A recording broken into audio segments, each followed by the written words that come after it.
I'm 83 years old, and I want to tell you about 7 things I still have that I didn't think mattered until I watched most of them disappear from other people's lives. My name is Margaret, and this isn't about what you should have or what you should do. It's just about what I've noticed is still here, what's gone, and what makes the difference between the people I know who seem okay and those who don't. If you're anywhere from 60 to 95, you might recognize some of this, or you might not. Either way, I'm just thinking out loud here. The first thing is a place to live, not necessarily own, not necessarily big, just a place where my name is on something, where I don't have to ask permission to hang a picture or worry that someone's going to tell me I need to leave. I live in a small house, single story, needs repairs I can't afford, but it's mine.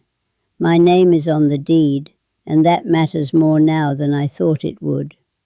After Richard passed, my daughter suggested I sell it, move into something smaller, easier to manage. But I couldn't do it, because this house, old and creaky as it is the only place that's truly mine. I have a friend who rented her whole life. Nice woman, moved 8 times after 70. Landlords kept raising the rent or selling the property. She'd get 60 days' notice and have to start all over again. Last time I saw her, she looked exhausted. Said she was tired of packing up, tired of not knowing if she'd have a home next year. She's not the only one. I know people who had to move in with their kids because they couldn't afford rent anymore. And it's not that their kids don't love them, but there's a difference between being a guest and having your own door you can close. Having a place, any place, you can count on matters. Not because it's impressive, but because it's stable. I don't care if it's a small apartment or a room in a senior living facility. If you know where you'll be sleeping 6 months from now, without asking anyone's permission, you've got something solid. And if you don't have that right now, I'm not saying you've failed. I'm just saying it's hard. And I see how hard it is. The second thing is legs that still work. I don't mean perfect legs. Mine hurt most days. My knees creak when I stand up. I can't walk as far as I used to, but I can still walk. And that's everything. I didn't understand how much freedom was in my legs until I saw what happens when they stop working. A woman I used to know, her name was Carol, slipped on ice about 5 years ago, broke her hip, spent months recovering. She never got back to where she was, started using a walker. Then she needed help getting in and out of chairs. Then she couldn't go anywhere without someone driving her. I remember her saying, "I used to walk to the store whenever I wanted. Now I have to wait for someone to take me, and I hate asking." That's what happens when your legs give out. Your world shrinks. You can't just decide to go somewhere and go. You need help. You need transportation. You need other people's patience. I'm not there yet. I can still walk to the corner store. Takes me longer than it used to. I have to rest halfway, but I can do it. And I'm grateful for that, because the day I can't walk on my own is the day I lose a piece of independence I'm not ready to give up. If you can still move, even if it's slow, even if it hurts, you have something a lot of your peers don't have anymore. The third thing is one person who actually listens. Not 10 friends, not a full social calendar. Just one person you can talk to who's not just waiting for their turn to speak. I have a sister, Joanne. She's younger than me, lives a couple hours away. We talk on the phone maybe once a week. We don't talk about anything important, just small things. What we're reading, what the weather's like, how her garden's doing. But she listens, really listens. And when I hang up, I feel less alone. Here's what I've noticed about getting old. Friends disappear. Some move away, some get sick, some die, some just stop calling. And before you know it, you're alone more than you expected to be. I know people who go days without talking to anyone, who eat every meal by themselves, who can't remember the last time someone asked how they're really doing. And it's not always their fault. Sometimes people just drift away. Sometimes families are busy. Sometimes loneliness just happens. But if you have one person, just one, who you can call when you need to hear a voice, you have something that matters more than most people realize. I'm not saying you need a best friend or a perfect relationship, just someone who knows you're still here, who cares enough to check in. If you have that, hold on to it, because it's rarer than you think. The fourth thing is kids who still want to talk to you. Not kids who call out of obligation. Not kids who only show up when they need something. Kids who actually seem glad to hear your voice. I have 5 kids. Some call more than others. One of them, my youngest, calls maybe once a month, and that's okay. She's got her own life. But when she calls, we talk, really talk, not just about logistics or small talk. She tells me things, sometimes asks my opinion, seems genuinely interested in how I'm doing, and that means more to me than I can explain. I know people whose kids never call, or only call when there's a problem or when they need money. And I see how much that hurts, how badly they wish it was different. I don't know why some relationships stay close and others don't. I think it's complicated, a mix of how you raised them and who they became, and things that happened along the way. But if your kids still want you in their lives, not because they have to, but because they want to, you did something right, even if you don't know exactly what.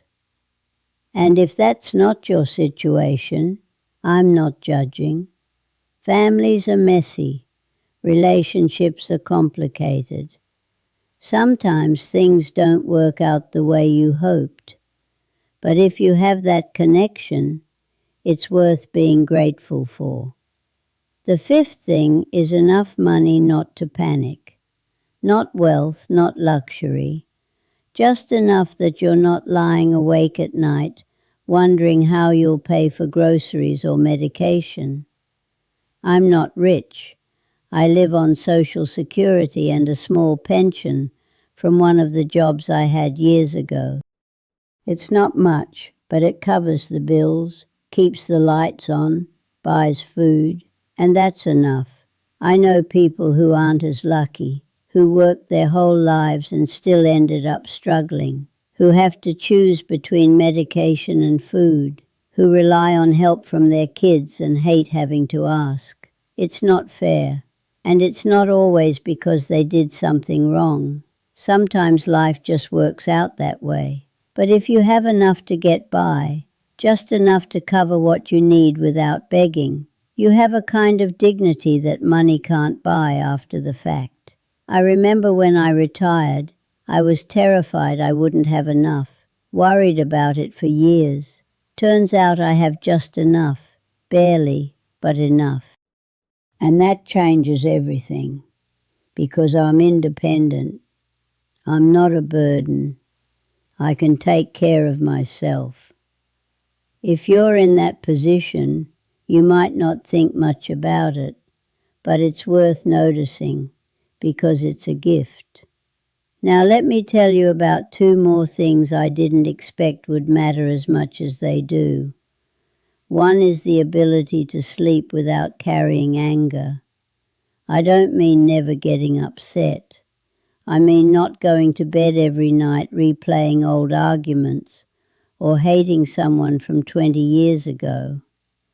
For a long time, I carried grudges about things Richard did, things my mother said, choices I made that I couldn't undo. And it was exhausting, like carrying a weight that never got lighter. Then one day, I don't even remember when, I just got tired of it. Not because I forgave everyone or because everything got resolved. I just got tired of carrying it, and I let go, not all at once, but gradually. But eventually I stopped lying awake, thinking about people who probably weren't thinking about me, and I started sleeping better. I don't know if that's wisdom or just exhaustion, but either way it helped. If you're still holding grudges, still replaying old fights, still angry at people who might not even remember what happened, I won't tell you to let it go, but I will tell you it gets heavy, and at some point you might decide it's not worth carrying anymore. The other thing is having something to wake up for. Not something big, just something that makes you want to get out of bed. For me, it's 2 things right now. Birds. I have a feeder outside my kitchen window. Every morning I make coffee and watch them. Cardinals, blue jays, sparrows, sometimes a woodpecker. And Emma. Emma is my neighbour's daughter. She's 8. I walk her home from school almost every day. It's not much, just 3 blocks. She chatters the whole way about her teacher or her friends or some project she's working on. But it means I have somewhere to go. At 3 o'clock, someone's waiting for me.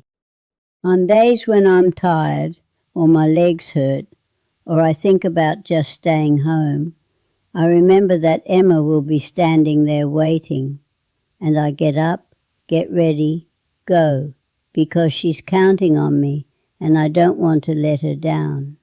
It's a small thing, but it's mine, and it gives me a reason to start the day.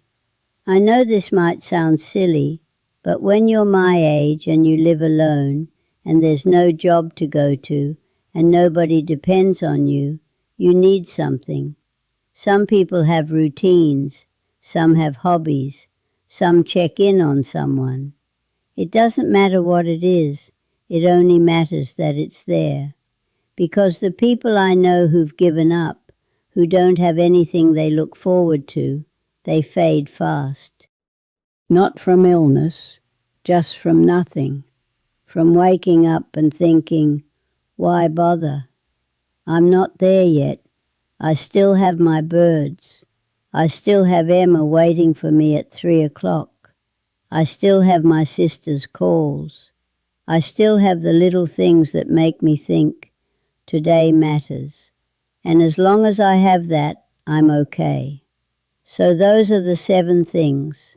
A place to live, legs that work, someone who listens, kids who care, enough money to survive, freedom from old anger, and something to wake up for. I don't have all of them perfectly. My legs hurt. Money's tight. There are days when I'm lonelier than I'd like to admit, but I have enough of them that I'm still here, still managing, still okay. And if you have some of these things too, even just a few, you're doing better than you might think. I'm grateful to still be here, for the house that's mine, for the legs that still carry me, for Joanne's voice on the phone, for the mornings with the birds, for Emma's chatter on the walk home. I'm grateful I've made it this far, that I'm still able to notice what matters. Thank you for sitting with me, for letting an old woman count her blessings out loud. If you want to sit with me again, I'll be here, still noticing, still grateful.